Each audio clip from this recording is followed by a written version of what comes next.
자, 오늘도 헬머스 임경빈 작가 같이 했습니다. 어서 오세요. 안녕하세요. 예, 오늘 뭐부터 갈까요? 첫 번째로 좀 짧게 전해드려야 될 소식이 김유진 방송통신심의위원회 심의위원. 예. 지난달에 해촉이 됐었는데요. 이 사안에 대해서 이제 법원에다가 집행정지 신청을 했었습니다. 예. 근데 오늘 법원에서 이 집행정지를 받아들여가지고 다시 업무에 복귀하게 됐다는 소식입니다. 예, 저번에 저희를 관할하고 있는 박문진 권태선 이사장 경우랑 비슷한 경우군요. 그렇습니다. 그때 이제 예. 박문진 이사장하고 박문진 이사에 대해서도 예. 비슷하게 이제 집행정지가 돼서 복귀를 했었는데 예. 이번에도 비슷한 일이 발생을 한 겁니다. 예. 그러니까 왜 이런 일이 있었는지를 좀 짚어드리자면 유일인 방심위원장이 소위 이제 민원 신청 사주를 했다라는 의혹이 있었습니다. 예. 그때 이제 뉴스타파의 녹취록 보도 관련해 가지고 유일인 방심위원장의 이제 주변인들, 가족과 뭐 친지와 뭐 과거 회사 관계자들 뭐 이런 사람들이 이제 민원을 했다라는 의혹 제기가 있었고요. 그거 관련해 가지고 이제 김유진 위원이 방심위 회의에서 이제 이 문제를 지적을 하면서 비판을 했는데 예. 그걸 사유로 해가지고 진상 규명을 요구하다가 이제 지난달에 해촉이 됐었는데 예. 이렇게 해촉하는 거는 이제 부당하다라는 거를 이제 법원이 이제 받아들인 셈이 됐습니다. 그 일련의 판결들은 그동안의 어떤 방송 관련 해촉들이 그러니까 얼마나 좀 무리했는지를 보여주는 판결이다. 이렇게 볼 수 그렇습니다. 있겠죠. 예. KBS 사례 같은 경우는 또 받아들이지 않은 경우도 있었는데 예. 지금 박문진이라든지 지금 보신 것처럼 이제 방송통신심의위원회 사안들 그리고 또 일부 방통위 관련된 사안들에 대해서도 법원의 판결들이 조금 엇갈리고 있는 뭐 그런 양상입니다. 근데 이분이 그 집행정지가 받아들여졌다고 해서 네. 지금 이 지배구조가 변한 건 아니죠, 역시. 구조가 바뀌지는 않는 것이 예. 애초에 이제 방송통신심의위원회 같은 경우는 대통령이 3인을 추천을 하고 예. 그리고 이제 정부 여당 쪽에서 이제 여당 쪽에 3인을 추천하고 또 야당 쪽에 3인을 추천하게 돼 있기 때문에 예.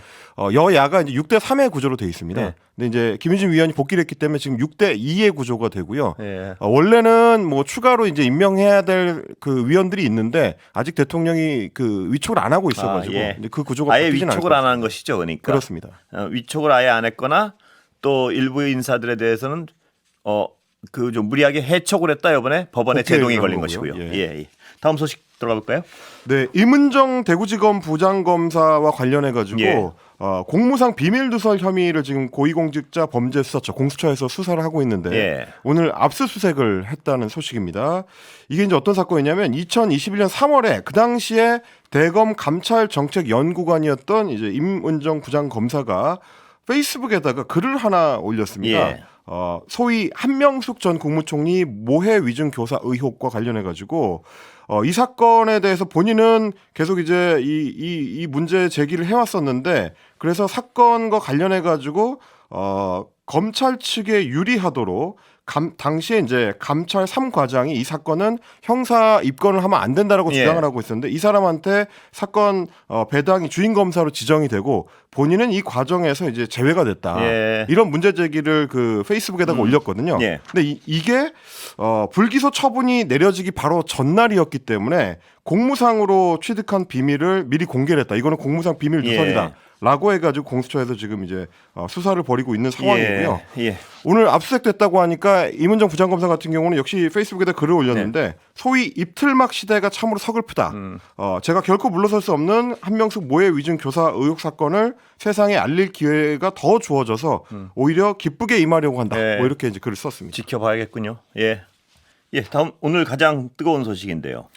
민주당, 예. 네, 민주당의 이제 공천 소식인데 임종석 전 대통령실 비서실장을 어떻게 처리할 것이냐 하는 게 이제 최근 뭐 한 일주일 상간 동안 예. 민주당에서 가장 좀 주목을 많이 받았던 사안인데 오늘 최종적으로 컷오프가 됐습니다. 예. 지금 서울 중구 성동갑 지역구에 계속 도전을 해왔었는데 예. 그 지역구에는 전현희 전 국민권익위원장을 전략 공천하기로 했고요. 예. 자연스럽게 임종석 전 청와대 비서실장은 컷오프가 된 겁니다. 예. 고민정 의원은 최고위원직을 사퇴했죠. 이거랑 관련 있는 건가요?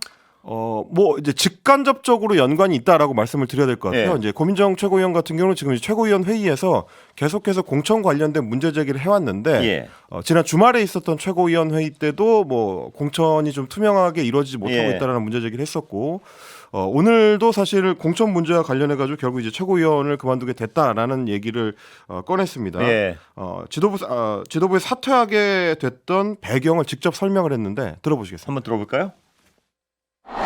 저는 오늘부로 최고위원직에서 물러나겠습니다. 제가 문제 제기를 했던 것은 최근에 불거지고 있는 공천 갈등과 무전략에 대한 비판을 방관하지 말고 적극적으로 문제 해결에 나서야 한다는 것이었습니다. 그러나 제게 돌아온 답은 차라리 최고위원에서 물러나라는 답이었습니다. 지금 민주당은 가장 큰 위기에 직면해 있습니다. 민주당이 치밀한 전략 전술로 윤석열 정권을 견제하고 총선 승리를 이끌 수 있도록 제 위치에서 할 수 있는 모든 최선을 다하겠습니다.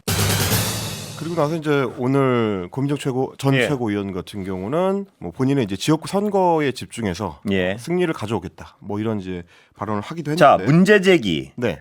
어떤 문제 제기고 어떤 문제 제기가 받아들여지지 않았다는 건가요? 뭐 일단 저희가 어제 네. 소개해드렸던 예. 사안인데 이광재 전 국회 사무총장 같은 경우는 예. 이제 분당 갑에 도전하고 있었는데 예. 좀 이제 시일이 좀 오래 걸리면서 좀 갈등이 되다 보니까 이 사안을 빨리 결정해달라. 예. 이게 또 이제 지난 주말에 최고위원 회의에서 고민정 최고위원이 제기했던 문제인데 어제 전략공천이 이제 결정이 됐죠. 됐고요. 이광재 최고위원은. 예. 그렇습니다. 이광재 의원은요. 예. 네, 이광재 전 의원에 대해서 예. 이제 전략공천 결정이 됐고 그리고 이제 은평 을 지역구 강병원 의원이 민주당 현역 의원인데 예. 여기에 이제 김우영 전 은평구청장이 도전하고 있습니다. 근데 이제 곤란 뭐 약간 공교롭게도 김우영 전 구청장 같은 경우는 현직 강원도당위원장이거든요. 예. 그런데 이제 본인의 지역구를 버리고 은평을로 옮겨서 공천 신청을 하니까 이게 지금 현역으로 강원도당 위원장인데 합당한 거냐 예. 이런 문제 제기를 고민정 최고위원을 비롯해서 이제 뭐 민주당 내 몇몇 정치인들이 지금 제기를 하고 있었던 상황인데 그런데 그 문제는 예. 재심 기각이 돼가지고 경선이 이제 강병원 대 김우영으로 치러지기로 또 결정이 됐습니다. 아, 예. 그리고 오늘 임종석 전 비서실장에 대해서 컷오프가 결정이 된 거죠. 예, 이게 공천 갈등. 오늘은 뭐 공천 갈등 폭발 뭐 네. 이런 분석까지 나오고 있는데 그러니까 굉장히 예. 이 임종석 전 비서실장의 사안이 상징적인 사건으로 커져버렸습니다. 예. 이건 이제 민주당 당내에서도 나오고 있는 이제 비판인데 애초에 이 사안을 조기에 정리하든지 예. 아니면 이제 조금 더 시간을 끌어서 나중에 정리하든지 이제 둘 중에 하나의 선택지가 있었는데 예. 너무 시간을 오래 끌다 보니까 오히려 임종석 전 실장의 문제 제기가 이 상징성을 갖게 돼버렸다. 그 상징성이라는 건 뭐냐면 소위 친문과 친명의 갈등 양상을 예. 띠게 된 거 아니겠느냐 뭐 이런 얘기입니다. 그래서 공천 갈등에 사실상 도화선에 불이 붙었다라는 이야기까지 나오고 있습니다. 예. 임 전 실장을 이제 컷오프를 함으로써 예. 그동안 좀 이제 끌어오르고 있던 갈등이 터지게 되는 거 아니냐 이런 걱정들이 좀 있습니다. 예. 이른바 근데 친명, 비명 행사 뭐 이런 어떤 공천 갈등 얘기는 많은데 네. 이 본질이 무엇인지에 대해서 뭐 헛갈려 하시는 청취자분들이 적지 않은 것 같습니다. 그래서 네. 제가 어떤 그 저번에 김현 전 의원 모시고 들은 네. 거, 그다음에 친명이라는 분들이 무슨 얘기를 하나 들은 걸 잠깐 좀 정리를 해보면 이렇습니다. 네. 제가 정리한 것은. 네. 그러니까 이 어떤 공천 갈등의 근원은 이재명 수사에 있는 것 같아요. 그러니까 그 과거 그 뿌리가 네. 딱 그 뿌리가 이재명 수사를 정치 공작으로 보느냐 아니냐 이게 아주 근원적인 어떤 차이가 있는 것 같아요. 그래서 네. 이재명 대표에 대한 수사를 정치 공작으로 보는 쪽은 지금 이른바 이재명 대표를 선출한 77%의 당원들인데 네. 그분들의 주장은 이재명 대표의 검찰 수사는 전형적인 정치 수사이고 네, 네. 그렇기 때문에 이 정치 수사를 막을 생각을 안 하고 대표를 오히려 공격하고 흔드는 세력은 당연히 당원으로서 추출해 내야 되지 않느냐 뭐 이런 주장 같고요. 네. 그리고 반대쪽에서는 아니 그 어떤 반대 자체를 한다고 비명이라고 해서 몰아낸다고 주장하지만 친명 쪽에서는 그런 주장 같아요. 그러니까 정작 당대표를 흔드는 그 본질은 뭐냐면 이 정치 공작의 본질을 무시하고 그다음에 이재명 대표를 흔들어서 자기들이 어떤 기득권을 유지하려는 세력이다. 이렇게 규정을 한 것 같아요. 뭐 네. 여러 해석이 가능하겠는데 예. 말씀하신 것처럼 이제 소위 이제 친명계 쪽에서는 애초에 지금 하위 20%의 이 부과되는 이 평가 자체를 지난해 이제 9월에서 10월에 걸쳐서 당원들이나 의원들을 대상으로 했던 거기 때문에 예. 그 당시에 있었던 소위 말하는 이제 체포동의안 가결 그렇습니다. 그게 가장 큰 논란, 기준이죠. 예. 이게 이제 굉장히 중요한 영향을 예. 미쳤다라는 해석을 지금 하고 있는 거고요. 반대로 이제 비명계 쪽에서 봤을 때는 지금 소위 혁신을 한다고 하면서 예. 혁신의 대상을 주로 과거 이제 문재인 정권 때 그 잘 나가던 사람들 그 부분이 가장 해석의 차이가 있는 것 같아요. 소위 이제 보니까. 친문계만을 대상으로 하고 있지 않느냐. 예. 이재명 대표와 가까운 사람들한테는 혁신의 잣대가 안 들이대지고 있지 않느냐. 뭐 이런 이제 문제 제기인데. 그럴 때 어떤 친명계선 또 주장이 아까 그 체포동의안 가결. 그렇습니다. 어떻게 정치 공작을 하는 검찰에 대한 비판보다는 대표를 흔들면서 체포동의안 가결을 한 분들을 다시 후보로 내세울 수가 있느냐. 이것이 친명계의 핵심의 주장인 것 같습니다. 그렇습니다. 그런데 네. 거기 해결이 왜 이광재 의원하고 임종석 전 의원이 어떤 논란의 핵심으로 떠올랐냐면 이분들은 그 케이스가 아니란 말이에요. 아 그렇습니다. 예. 원외 인사였기 때문에 그렇습니다. 가결부결 투표를 할 수 있는 사람이 아니었죠. 그래서 이광재 의원은 구제가 됐고 네. 임종석 의원이 왜일까 뭐 이런 얘기들이 많이 나오는 것 같습니다. 그래서 아까 제가 말씀드린 어떤 친문계의 기준에 아주 적확하게 들어맞지는 않는 것 같아서요. 이 두 사례의 가장 결정적인 차이는 사실 이제 이 지역구에서부터 출발한다고 봐야 될 예. 것 같습니다. 서울 중구 성동 갑 같은 경우는 민주당 입장에서는 상당히 유리한 지역구로 평가가 되고 예. 그러다 보니까 공천만 받으면 당선권에 간다. 좋은 지역구다. 이제 이런 예. 평가를 받다 보니까 가고 싶어하는 사람들이 많은 거고요. 반면에 이제 분당 갑 같은 경우 지금 이제 이번에 이광재 전 의원이 공천을 받은 예. 곳 같은 경우는 현역 의원이 안철수 의원이고 예. 애초에 이제 지역구 자체가 민주당에 이제 상당히 좀 불리한 지역구로 평가를 예. 받습니다. 그러니까 가도 험지다라고 예. 하다 보니까 그러면 기왕에 어려운 지역구라면 이광재 정도 되는 인지도가 예. 있는 정치인을 보내는 게 해볼만 하지 않느냐라는 카드로 이제 생각을 하는 거고 반대로 중구 성동갑 같은 경우는 아니 이렇게 인지도도 높고 문재인 정부에서 비서실장까지 지낸 당의 주요 인사가 네. 왜 이렇게 소위 말하는 꿀 지역구에서만 도전을 하려고 하느냐. 지금 이제 당의 전략공관위에서 예. 제안했던 것처럼 송파갑 같은 서울의 송파갑 같은 험지로 가면 예. 그러면 당에서도 다 응원할 텐데 왜 꼭 이 지역구여야 되느냐. 이제 이런 문제 제기가 있었다 보니까 그러니까 이게 차이가 달라진 거죠. 그렇습니다. 보니까 이 하위 10%에서 20%에 된 많은 분들의 공통점은 아까 말씀드렸던 네. 체포동의안 가결 혹은 그동안 검찰 수사에 대한 평가에 대한 부분에 있는 것 같아요. 그러니까 그렇습니다. 이 이재명 대표를 지지했던 그 77%의 분들은 왜 정치 수사를 하는 검찰에 대한 비판보다는 검찰이 내세운 지금 아무 결과물이 없는 자료를 가지고 대표를 흔드느냐 이게 핵심 주장 같은데요. 그렇죠. 거기에 해당이 안 됐었단 말이에요. 이광재, 네. 임종석 전 의원은요. 그렇습니다. 예, 그러니까 그래서 문제 예. 결국 이제 큰 틀에서 공천이라는 과정을 보게 되면 오늘도 인터넷 커뮤니티 같은 데서 많이 돌았었던 4년 전 기사가 뭐냐면 예. 그 당시 이제 고민정 최고위원 예. 그 당시는 아직 이제 국회의원이 아니었습니다만 전략 공천을 이제 서울 광진으로 받았거든요. 예. 그 당시에 후보한테 여러 언론에서 물어봤던 게 소위 금태섭 전 의원의 공천 탈락 문제였습니다. 예. 이게 소위 친문이 당시에 비슷한 어떤 상황이 벌어졌다 이 그렇습니다. 말씀이시죠? 시스템을 무시하고 탈락시킨 거 아니냐라고 예. 이제 문제 제기가 됐을 때 지금과 비슷한 상황이군요. 그러니까. 당시에 이제 고민정 후보 예. 같은 경우는 민주당은 시스템 공천이 이루어지고 있는 거고 예. 시스템 공천에 의한 결과다. 그거는 이제 친문이라는 건 언론의 프레임이다라고 예. 당시엔 답변했거든요. 예. 그럼 이제 같은 사안에 대해서 같은 사람이 다른 답변하는 거 아니냐. 또 예. 이런 문제 제기들이 또 되고 있어가지고 이 공천이라는 게 이렇게 이제 간단하게 단칼에 해석되는 그렇습니다. 문제는 아닌 것이죠. 이 이른바 친문 계열에서 친명 계열에서는 지금은 시끄럽지만 이런 네네. 주장 같아요.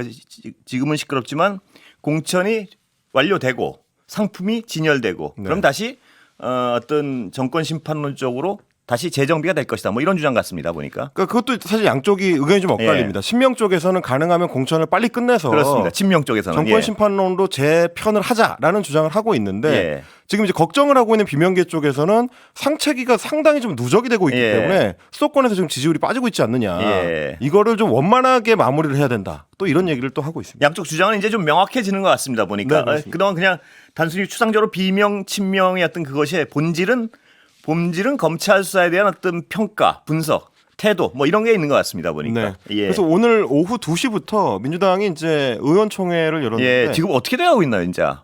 들으신 거 있나요? 의원총회가 뭐 조금 전에 끝났습니다. 예. 저희가 이제 방송 들어오기 직전에 끝났는데 홍익표 원내대표의 이제 뭐 설명에 따르면 예. 여러 의견들이 뭐 다양하게 논의가 됐고 예. 그 중에서는 이제 대표를 향해서나 혹은 뭐 당 사무총장을 향해서 공천 관리 문제를 제기하는 의원들도 있었다. 뭐 예. 이런 정도로 이야기가 되고 있고요. 기자들의 취재 내용을 좀 들어보니까 예. 상당히 경론이 오갔다라는 그랬겠죠? 얘기가 예. 있습니다. 뭐 당 대표를 향해서나 혹은 이제 지난번 논란이 됐던 예. 여론조사 관련해 가지고 사무총장을 향해서나 예. 강도 높은 얘기들이 많이 나왔다. 예. 뭐 이런 얘기도 있고. 내일 되면 좀 자세히 취재가 되겠죠. 예. 그렇습니다. 내일 좀 더 자세히 한번 들어보겠습니다. 오늘 의총에서 예. 좀 가장 주목할 예. 만한 포인트 중에 하나는 서른 의원이 예. 당의 다른 의원들을 향해서 사실상 고별사를 아, 했고요. 예. 그리고 내일 어제 오전에 여기 오셨는데요. 예. 그렇습니다. 탈당 기자회견을 할 거라는 예고가 나왔습니다. 어제 탈당을 기정사실화했습니다. 사실 그 이 자리에서는. 네. 그런데 이제 고민하시는 부분은 무소속이냐 아니면 이낙연 그 대표 쪽으로 네. 가느냐 뭐 이건데요. 예. 지금 약간 속보 들어온 거 잠깐 소개해드릴까요? 의사협회 얘기를 해야 되는데 네. 그 전에 비공개총회에서 27명이나 발언을 했고요. 공천 상황에 대해서 우려를 표명했다.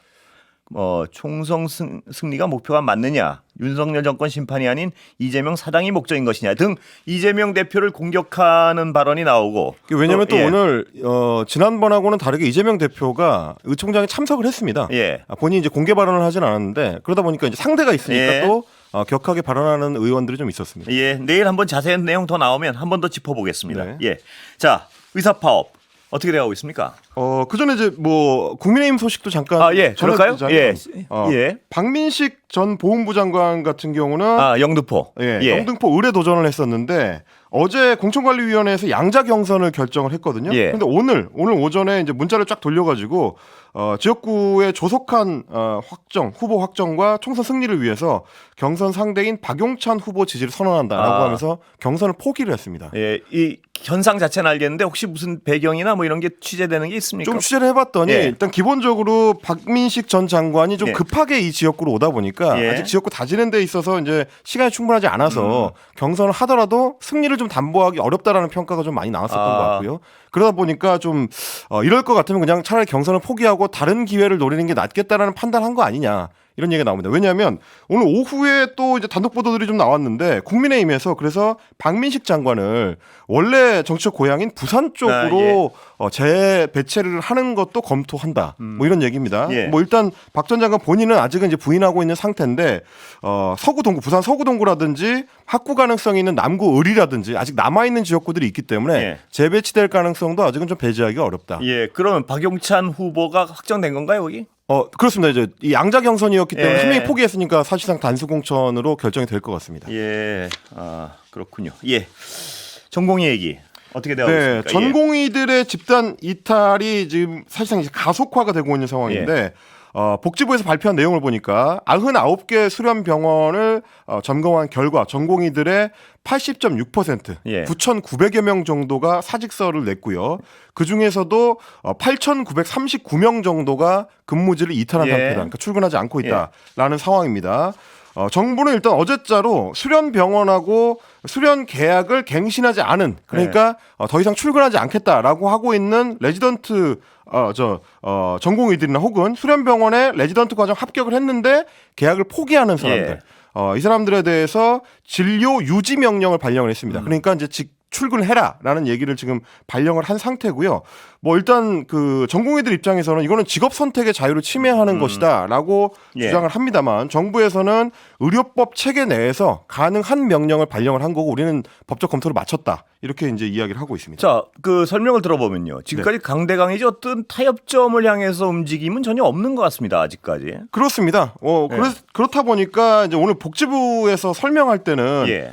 오히려 좀 전공의들이 일부 병원으로 복귀하고 있다라는 이야기를 하기도 했고요. 그러니까 우리가 양보를 하지 않더라도 이미 복귀가 시작되고 있다라는 얘기가 되는 거고 윤석열 대통령도 오늘 이제 중앙지방협력회의가 있었는데 상당히 강도 높은 얘기를 했습니다. 지금 증원을 하더라도 10년 뒤에야 증원이 이루어지는데 언제까지 어떻게 미루라는 거냐 이렇게 의사들한테 반문을 했고 그러면서 국민 생명을 볼모로 위협하는 거는 어떤 명분으로도 정당화되기가 어렵다. 의대 정원 2,000명 증원은 부족한 의사수를 채우기 위한 최소한의 규모이기 때문에 이 증원을 반대하는 거는 받아들이기 어렵다라고 이야기를 했습니다. 뭐 저희가 이제 이 시간에도 몇 번 말씀을 드렸습니다만 윤석열 대통령이 그동안은 의사협회라든지 의사들을 향해서 직접적으로 강도 높은 발언을 하는 거는 가능하면 피해왔었는데 오늘 같은 경우는 발언 수위를 높인 걸로 봐서는 어쨌든 정부가 상당히 좀 이제 자신감을 갖게 된 것 아닌가 뭐 이렇게 좀 보이는 강경 대목입니다. 모드를 유지하겠다. 뭐 이런 것 같습니다. 예, 오늘 여기까지 하겠습니다. 임경빈 작가 여기까지 듣겠습니다. 감사합니다. 고맙습니다.